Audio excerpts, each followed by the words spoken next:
Wow. So kind of sum up the night in Ottawa. Oof. Yeah, there wasn't anything that went right for the Blues, and like that was pretty apparent very early. I mean, the first goal, Pavel Buchnevich turns it over, gets beat to the net. That happened in the what 1 minute and 4 seconds in, and then Brady Tkachuk nearly made it 2-0 about 90 seconds in. Like it was straight from the jump, not good for the Blues. And, we know the end result was an 8-1 loss. Worst loss for the Blues in almost 4 years. The last time they lost by as much was an 8-0 loss in Colorado in January of 2021.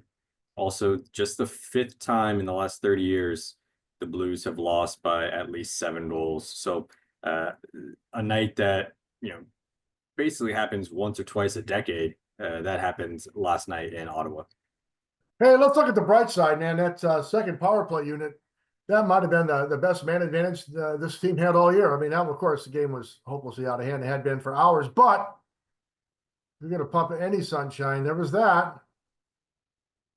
Yeah, I mean, I guess that is the single ray, in an entire cloud of misery. But yeah, I mean, when you look at the game overall, Braden Shen and Justin Falk talked about it after the game. The effort wasn't there, the execution wasn't there, like the compete level, as hockey players like to call it, the competitiveness wasn't there. Drew Bannister after the game talked about it's not just the players, it's the coaches that need to do better. It seemed like everyone was falling on the grenade last night after the game. And, after a performance like that, like it made sense. And you mentioned that second power play unit. What Drew Bannister did in the third period there was noteworthy for me.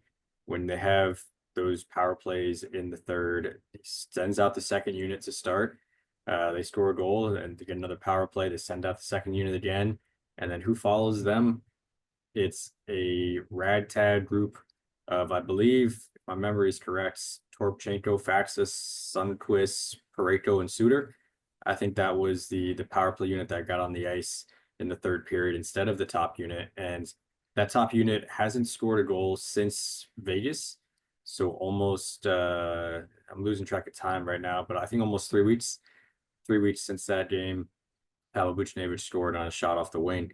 But they haven't scored since then, that top unit. The only power play goals that the Blues have since that time are both by Dylan Holloway, one in Toronto earlier on this trip and one in Ottawa last night. So the second unit is saving face a little bit for the entire power play.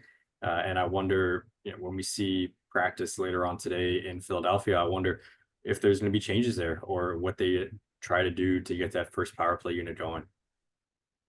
Yeah, there's so many things to talk about really over the last two games.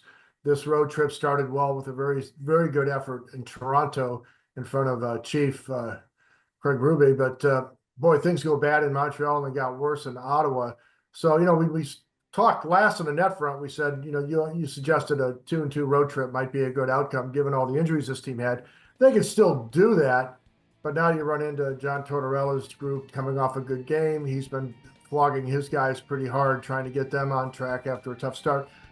Team's in a tough spot. I mean, just broadly speaking, as they go into practice today after two rotten games, it's really an interesting time for Drew Bannister. Do you lean on the guys? Do you have a tough practice? Do you try to build guys up? Where do you go?